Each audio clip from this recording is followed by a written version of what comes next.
요즘 여러분들은 매스컴들을 보면서 어떤 생각을 하십니까? 뉴스들을 보시면서 어떤 생각을 하시나요? 혼란스럽지 않나요? 저는 지난 대선 때도 저도 혼란스러운데 일반인들은 얼마나 혼란스러울까라고 하는 생각들을 많이 해보았습니다. 지금도 여전히 그렇습니다. 아니, 오늘 아침 뉴스도 여전히 그렇습니다. 대통령 순방이 끝나고 났습니다. 그 되어진 일들에 대해서 팩트가 무엇인지 시간이 흐르니까 무엇이 진실인지 무엇이 잘못된 것인지 모를 만큼 판단하기 어려울 만큼 많은 패널들이 저마다의 주장을 해가고 각 뉴스의 이 회사마다 뉴스를 주관하는 방송사마다 각기 다른 주장을 하는 모습을 보면서 참 혼란스럽다 라고 하는 것이지요. 뿐만 아니라 우리는 지난 코로나 시대를 지나면서도 혼란스러웠습니다. 참 예배를 드리는 것이 이게 맞는지 이게 틀린지 이렇게 하는 게 맞는지, 왜냐하면 우리는 처음 가는 길을 걸어야 했기 때문에 그렇습니다. 그런데 2년여를 지나오면서 이제 거의 막바지에 왔지 않습니까? 전 세계적으로 이제 코로나에 대한 모든 방역 조치를 완화 또는 해제,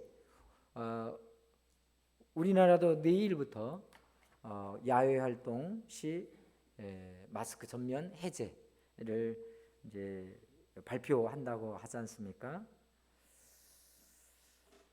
그래요, 우리는 걸어보지 못했던 것이라 혼란스러웠고요.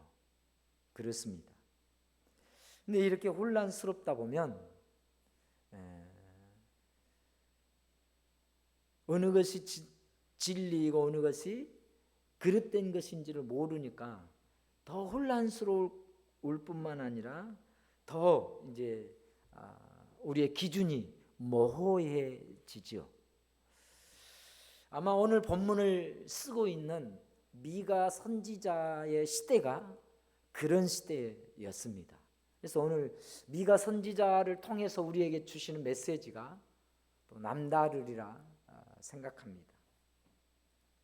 미가 선지자는 남유다 요담 왕 아하스 왕과 히스기야 왕 시대에 예언했습니다. 이 시대에 이스라엘은요, 북이스라엘도 범죄했고 타락했고 남유다도 하나님의 이름으로 죄를 짓는 시대에 치닫게 되었습니다. 사회적으로, 국가적으로, 또 종교 지도자, 정치가들, 제사장들, 선지자들 모두가 사회 전반적으로 부패하기에 이르렀습니다. 참으로 사사기 시대가 생각날 만큼 자기 소견에 옳은 대로 행하였더라, 자기 생각, 자기 판단대로 살았던 그 시대만큼 혼란스러웠던 시대가 바로 이런 미가 선지자의 시대, 이스라엘의 멸망하기 바로 직전의 시대였던 것 같습니다. 도대체 무엇이 옳은지 그른지, 누가 옳은지 누가 그른지를 판단하기 어려운 시대였죠. 그럴 때 여러분, 우리의 판단 기준은 어디에 있어야겠는가? 미가 선지자의 이때의 판단 기준은 무엇이어야 하는가? 그래서 미가 선지자는 오늘 누가 옳고 무엇이 옳고 누가 그르고 무엇이 틀렸는지에 대한 정상적인 그리고 분명한 반응을 우리에게 주시는 그 해답을 주시는데, 그 해답은 이렇습니다. 오직 나는 여호와를 우러러보며 나를 구원하신 하나님을 바라보노라. 이렇게 혼란스러운 때 우리의 기준은 오직 요 하나님을 바라보고 하나님을 앞에 귀 기울이는 것이 우리가 신앙생활하는 데에 해답을 찾을 수 있는 유일한 길임을 말씀해 주고 있습니다.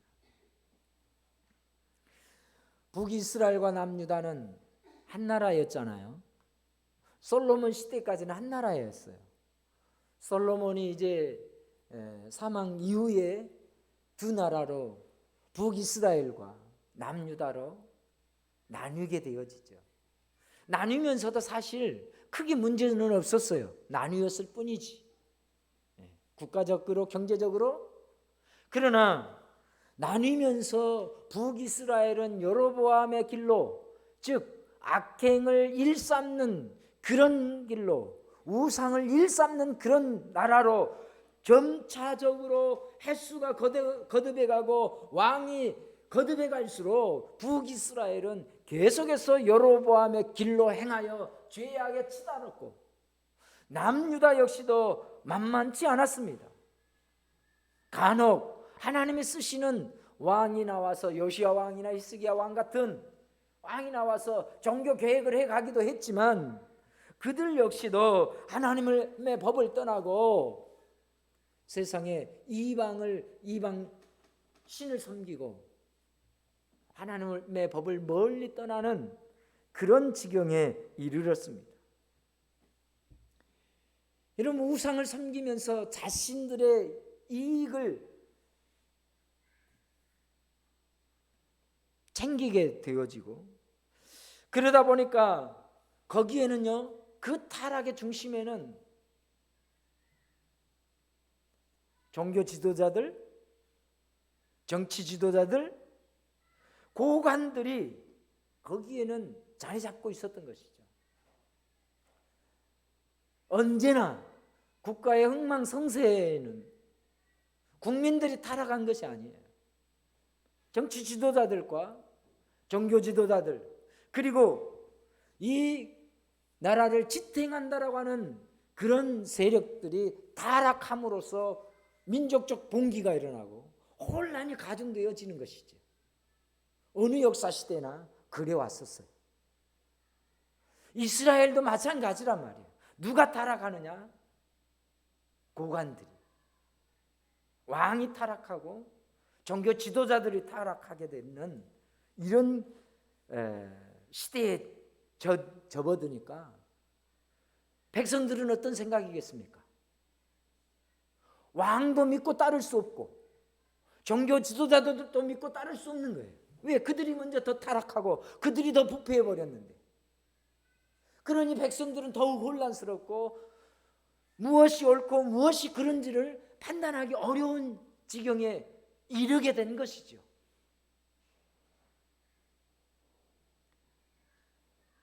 오늘날 우리가 뉴스를 보고 있으면 참 그런 생각만 들어요. 분명히 팩트는 하나입니다.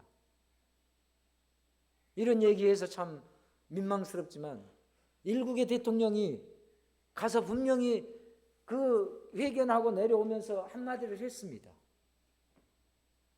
팩트는 그거이죠.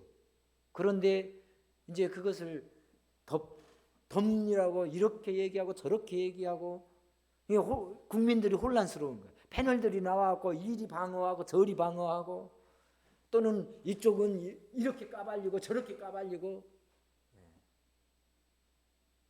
재밌죠? 우습지요. 야, 그것을 어떻게 날리면으로 들을 수가 있는지. 예.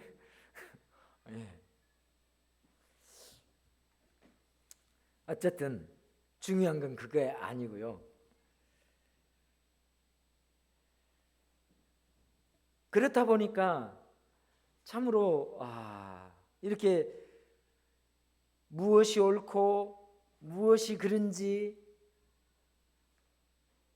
이런 상황을 바라보다 보니까 누구에게 집중하냐면 사람에게 집중하더라고요.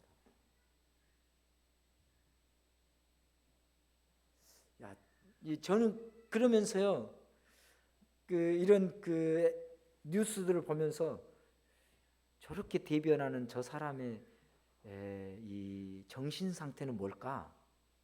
에? 진짜 저 사람은 일만의 양심이 있는 걸까? 이런 생각이 들어요. 그 예쁜 얼굴을 하고 나와서 뻔뻔하게 막 얘기하는 모습을 보면요. 여러분 안 그러시죠? 저하고 다르신가요? 여러분들은 여당이신가? 네. 여당 야당을 떠나서 그래요. 팩트가 아닌 것을 가지고 그렇게 정색해 가면서 얘기하는 모습. 그런데 그걸 들으면서 어떤 생각이 드냐면, 내가 팩트에 관심 있는 것이 아니라 저 사람들의 관심이 또 가는구나, 이런 생각이 들었어요. 정말로 옳고 그름의 문제보다 그렇게 말하는 저 사람들을 내가 판단하고 저 방송사를 판단하는 내가 되는구나는 걸 알게 되는 거죠. 다시 얘기하면 옳고 그름보다 그러한 행태를 비판하게 되고 그러한 행태에 대해서 내가 또 집중하게 된다는 거예요. 어쩌면 그걸 노리고 있는지도 몰라요. 그런데 미가 선지자는요, 그런 우리에게 이렇게 말합니다. 이것에 집중하고 이것에 집중하다 보면 그것은 곧 사람에게 집중하는 것이다. 그런데 미가 선지자는요, 우리에게 말하기를요, 옳고 그름이라고 하는 고질적 시각에서 벗어나서 하나님을 바라보는 시각을 가지십시오 라는 말씀. 무엇이 옳고 무엇이 그르냐보다 더 중요한 것이 있는데, 그것은 하나님을 바라보는 것이에요. 이렇게 혼란스러운 때일수록 누구를 바라봐야 되느냐? 하나님을 바라보는 것이다.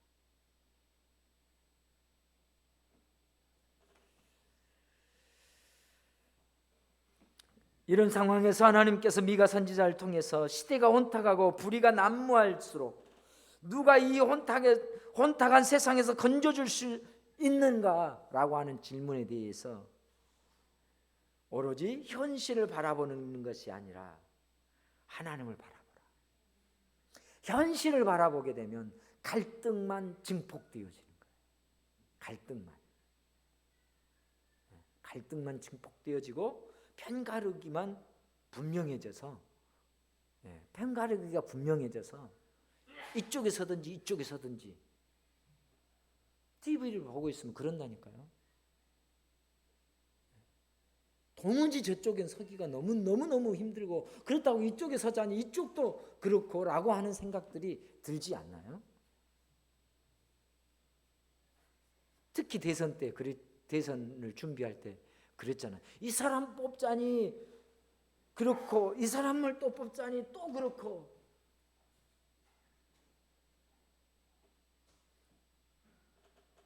그러다 보니까 해답은 없고 갈등만 커지고 고민만 커지는 거죠. 그 고민 끝에 어쩔 수 없이 0.7% 차이로 결정은 났어요. 어쩔 수 없었던 거죠. 그러나 우리에게는요, 어쩔 수 없었던 것이 아니라 우리는 새롭게 이 영적인 사람들의 시각을 가지고 세상 사람들을 바라보는 것이 아니라 영적인 시각을 가지고 우리가 이 문제에서 길을 열어주시는 분이 누구인가? 이 혼란에서 우리에게 평안함을 주시고 우리나라에 올바른 길로 인도하실 분이 누구이신가? 이 역사의 주관자가 누구이신가를 바라보는 시각, 그 시각을 가지고 기도하는 것이 저와 여러분의 책무라 생각합니다. 할렐루야. 그렇죠? 어찌되었건 이 나라와 이 민족이 여와 야가 나뉘어서 싸우는 것보다 어찌되었건 민생을 걱정하고 국가 안위를 걱정하는 그런 쪽으로 협치되어지고 그런 쪽으로 이 나라가 세워지기를 위해서 기도하는 것. 이 사람도 아니고 저 사람도 아니고 이 나라와 오늘 우리와 우리의 가정과 우리의 후세를 위해서 말입니다. 할렐루야. 그것이죠. 그런데 이 정치권을 보고 있으면 그것보다는 당리당략에만 있는 것을 보면서 가슴 아프지 않습니까? 그래서 우리가 바라봐야 될 것은 이 정치에 너무 집중하지 마십시오. 그러면 막 입에서 험한 말이 나와요.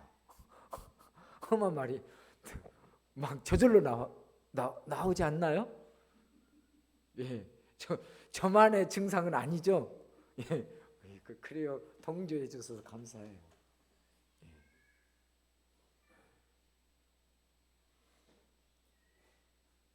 젊은 이 전 대표가 갈라치기를 했잖아요. 예? 그걸 노리는 거였잖아요. 그래서 우리는 이 나라의 민족을 위해서 이 누구가 옳고 누구가 그른 그것을 판단하고 그것을 바라보는 것이 아니라 이 혼란의 시대에서 우리에게 길을 열어주시는 분, 우리에게 길을 만들어주시는 분이 누구인가, 그것을 바라보는 것이 신앙인의 자세요. 우리의 자세라고 하는 거예요. 오늘 미가를 선지자를 통해서 확실하게 말씀해 주십니다. 길을 열어줄 자가 누구냐고. 미가 2장 13절에서 말씀합니다. 길을 여는 자가 그 앞에 올라가고 그들은 길을 열어 성문에 이르러서는 그리로 나아갈 것이며 그들의 왕이 앞서가며 여호와께서 선두로 가시리로다. 길을 여시는 자가 누구입니까? 곧 하나님이십니다. 무엇이 옳고 그른지 혼탁한 때에 길을 열어줄 수 있는 하나님을 바라보는 것이 해답입니다. 그것을 믿는 선지자에게 길을 열어주시고 답답한 환경에서 구원해 주실 하나님을 바라볼 때에 출구가 열리게 되는 줄로 믿습니다. 할렐루야. 우리 인생이 그래요. 정치를 바라보지 말고 나를 바라봐도 그래요. 참 혼란스러운 이 문제를 가지고 혼란스럽잖아요. 이렇게 해야 될지 저렇게 해야 될지, 이 사람 말을 듣고 저 사람 말 듣고 그러면 이렇게 해야 될 것 저렇게 해야 될 것 같고, 이런 혼란스러울 때에 우리 해답이 뭔가? 나의 마음을 편하게 길을 제시해 주는 것이 무엇인가? 이 친구의 말을 들어보면 이렇게 하라 하지, 저 사람의 말을 들어보면 저렇게 하라 하지. 일은 풀리지 않고 머리만 답답한 가운데에 놓여본 경험이 없으신가요? 특히 어려운 일 당할 때는 더더욱 그렇더라고요. 저도 어려운 일들을 당해보니까요. 목사님들을 찾아가서도 보면 이분은 이렇게 해라, 저분은 저렇게 해라.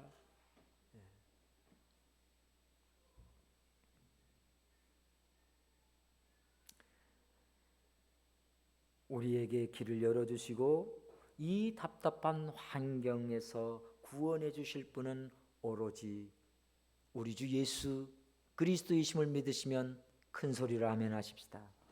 할렐루야. 그래요. 미가 선지자가 이렇게 말합니다. 우러러본다 바라본다라고 하는 것은 파수꾼이 성을 지키듯이 사방을 바라보는 것이에요. 그리고 하나님을 신뢰하는 믿음으로 참고 기다리는 것이에요. 이 혼란스러울 때일수록 더욱 하나님 앞에 귀를 기울이고 하나님만 바라보고 은혜의 보좌에 나아가는 것입니다.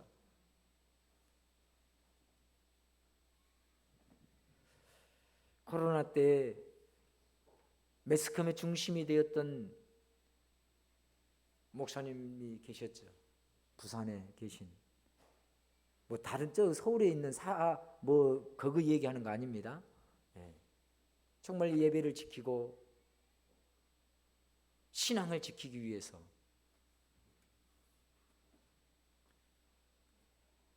방역법 위반으로 신고하고 아주 텔레비전에 엄청나게 나왔습니다. 패널들이 나와서 떠들고. 이제 모든 것 다 정리되었지만 말입니다. 때로는 참 그럴 때일수록 우리가 중심을 잡을 건 하나님 아버지, 우리 주 예수 그리스도가 해답인 것을 2년을 지나오면서 모든 목사님들이 다시 한번 고백하는 거죠. 깨닫는 거죠. 사실 2년 지나오면서 기독교는요 반토막 되었다고 말합니다. 우리 교회야 크게 타격이 없지만요. 옳고 그름에 대한 생각은 틀린 것은 아닙니다. 그것이 없다면 우리의 인생이 바른 길을 갈 수 없기 때문에 그러겠죠. 옳고 그름은 필요합니다. 네. 무엇이 옳은지 무엇이 틀렸는지 누가 옳은지 누가 틀린지는 정확한 판단력을 가져야 되겠지요. 그러나 이 옳고 그름을 판단할 수 있는 것, 이것 자체도 하나님의 주신 선물이고 모든 사람은 그래서 옳고 그름에 대한 판단력을 가질 수 있습니다. 가질 수 있어요. 그러니까 그런 상황을, 그런 뉴스를, 그런 이 발표하는 그 사람들을 보고 있으면 더 이제 역겨운 거죠. 어떻게 저렇게 말할 수가 있지? 이렇게 말이죠. 대국민들을 속이는 거잖아요. 기만하는 거잖아요. 그런데 이런 문제들이 결국 사람들은요 자기의 양심이 있기 때문에 양심은 전부 반응해요. 양심은 반응해요. 그러니까 국힘에서도 그러네. 그 여당에서도 의견이 분분하잖아요.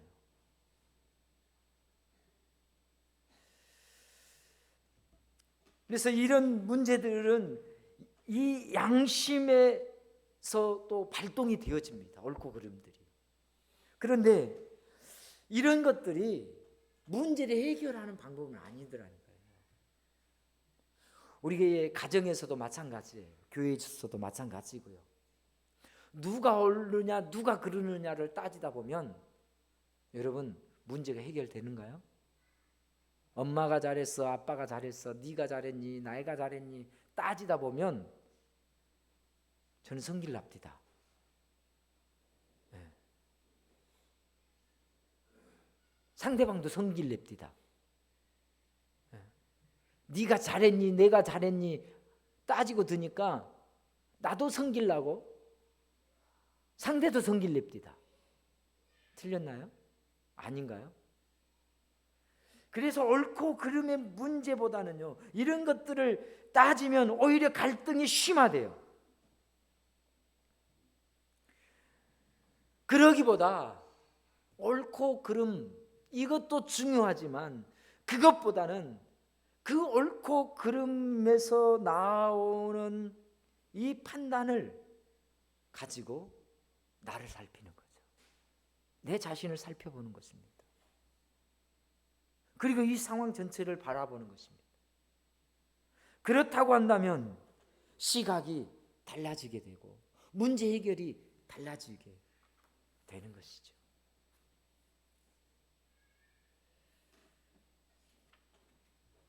한 여인을 유대인들이 제사장들이 예수님 앞에 붙잡아 왔습니다. 그 여인은 간음하다가 현장에서 잡힌 여인입니다. 잡아온 사람들이 이렇게 얘기합니다. 모세의 율법을 보니까 간음하는 여인은 돌로 쳐 죽이라고 했습니다. 그래서 이 여인을 지금 데려왔고 이 여인을 돌로 쳐 죽이려고 합니다. 당신이 하나님의 아들 그리고 모세의 율법을 지키는 사람이라고 한다면 이 여인에 대해서 어떻게 해야 합니까? 이렇게 묻는 것이죠. 자, 이 여인의 옳고 그름의 문제 어떻습니까? 율법으로 봐도 죄가 있고 그의 행동이 분명히 그릇된 행동입니다. 그렇죠? 그래서 그릇된 행동 그리고 율법으로 정의했을 때에 법적으로 정의했을 때 이는 돌로 쳐 죽이는 것이 마땅한 것이죠. 이 여인에게는 절체절명의 순간에 다다랐죠. 그리고 장로들과 유대인들은 예수님 앞에 이 여인을 끌고 와서 예수님이 어떻게 하는 것인가를 보는 거예요. 답은 한 가지 가지고 있어 이미. 그런데 예수님이요 말씀하시죠. 뭐라고 말씀하십니까? 너희 중에 죄 없는 자가 먼저 돌로 치라. 무엇을 얘기합니까? 옳고 그름을 얘기하는 것이 아니라 그 옳고 그름을 지적하기 전에 너의 양심, 너의 마음, 너의 중심을 바라보라는 거예요. 너를 돌이켜보라고 하는 얘기죠.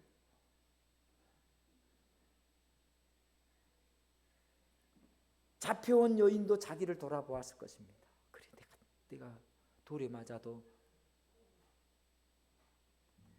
그럴 만한 죄를 지었지.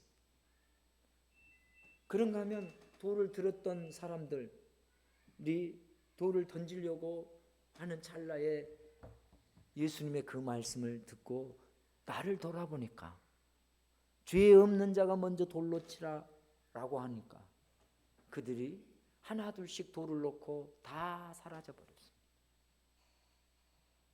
옳고 그름의 문제보다 더 중요한 것이 있는데 오늘 이 여인의 예화를 통해서 우리 주님이 말씀해 주신 거예요.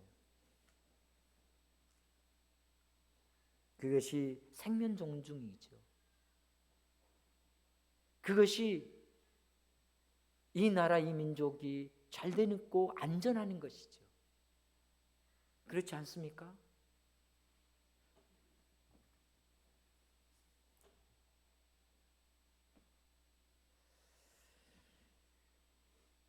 사람들에게 주신 이 양심이 반응하게 될 텐데 그 양심이 저 사람을 판단하고 지적하는 것으로 작동하기보다 나를 돌아보는 계기가 되어진다면 참으로 아름다운 그 하나님이 기뻐하시는 곳으로 가지 않을까 싶습니다. 하나님께서는 우리들에게 옳고 그름을 판단할 수 있는 양심을 주셨습니다. 그리고 그 양심은 다른 이들의 행동과 말에 대해 옳고 그름을 판단하여서 정죄하라고 주시지 않았다라고 하는 것입니다. 각자 자신의 말과 행동이 옳게 하고 있는지 그르게 하고 있는지를 살피라라는 말씀. 율법을 하나님이 주셨습니다. 율법도 마찬가지이지요. 율법으로 다른 사람이 옳게 행하는가 그르게 행하는가 다른 사람을 판단하라고 주시기보다도 나 자신을 판단하는 거울로 삼는 것이죠. 율법의 목적은 그런 거예요. 다른 사람을 판단한다면 비판하고 비난하는 일에 쓰여질 거예요. 왜 주일 성수 안 하셨어요? 왜 11조는 도적질 하셨나요? 이렇게 되겠죠. 왜 거짓말을 하십니까? 왜 하나님의 이름을 망령되이 걸으시나요? 율법을 가지고 율법이 그렇게 말씀했으니까 다른 사람에게 적용시킨다면 그렇게 비난하고 정죄하는 데 쓰일 거예요. 그런데 율법을 주신 목적은 거울이에요. 나를 바라보는 거예요. 다른 사람을 판단하고 비난하기 비추기 전에 나를 바라보라 주신 것입니다. 그래서 지금 누가 옳고 그른가를 바라보는데 다른 사람에게 적용하기보다 나 자신에게 적용하는 것이죠. 다른 사람에게 적용하면 싸움의 원인이 되지만 나에게 적용하면 은혜의 원인이 되어지는 줄로 믿습니다. 예. 나에게 적용하면 그 사람의 뭘 품을 수 있어요. 나에게 적용하다 보면 그 사람을 이해할 수 있어요.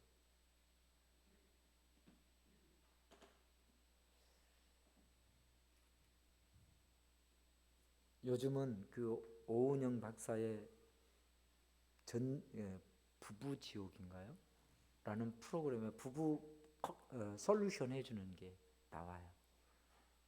이번에 어떤 부부가 나왔는데 살찐다고, 아내가 살찐다고 먹는 걸 굉장히 쥐잡듯 잡는 남자. 근데 카센터를 하는데, 카센터를 하시는 분인데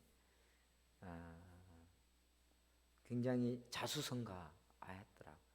그러니까 그런 사람의 기준은 자기의 판단 기준이 확고한 사람. 그러다 보니까 이렇게 하면 되고 이렇게 하면 안 된다고 하는 것이 확고하다 보니까 아내에 대해서도 그런 기준을 적용시키는 거죠.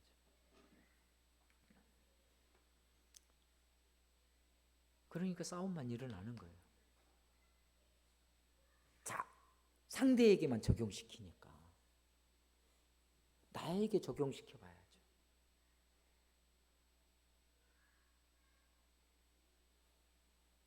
그래서 내게 적용시키면 상대에게 함부로 할 수가 없게 되겠죠. 그래서 미가 선지자는 옳고 그름의 시각에서 벗어나서 하나님을 바라보란 말이에요. 하나님을 바라보고 하나님의 시각에서 나를 바라본다면 참 어이없다니까요. 우리 자체가 어이없는 사람들이에요. 하나님의 은혜가 아니고서는 오늘 우리가 이 자리에 있을 수 없는 거예요. 할렐루야. 강준민 목사님은 나를 위로하신 하나님이라고 하는 책에서 이렇게 말합니다. 하나님의 은혜는 신비롭습니다. 은혜가 이끄는 삶은 말 그대로 은혜롭습니다. 선악을 넘어서고 옳고 그름을 넘어서는 것이 은혜입니다. 하나님이 옳고 그름을 넘어서서 은혜를 베푸는 곳이 있습니다. 그것이 바로 십자가입니다. 교회가 그래야 합니다. 왜? 교회가 십자가를 상징적으로 가지고 있잖아요. 그런데 애석하게도 어쩔 때는요, 목사님들이 더 옳고 그름에 대해서 분명하게 얘기하고 정지하고 판단하고, 저는 세상 법정으로 끌고 가는 것이 참 안타까워요. 지금 우리 지방에 해남 내사교회 일들이 있는데, 저는 내 지방회 때 얘기했습니다. 해남 내사교회가 분명히 잘못했습니다. 그러나 그걸 옳고 그름으로 판단한 다음에, 그래서 목사 파직, 장로 파직을 명했습니다. 그것이 옳은 것인가? 그러다 보니까 내 안에서요, 또 다른 이 정의감이 불타는데 욕하고 있어요. 무슨 얘기인지 아시죠? 오늘 말씀이 그거예요. 그래서 마음을 내려놨어요.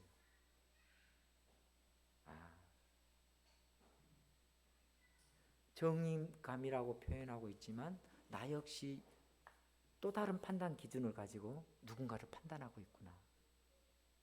물론 그렇게 안 했더라면 더 좋았겠죠.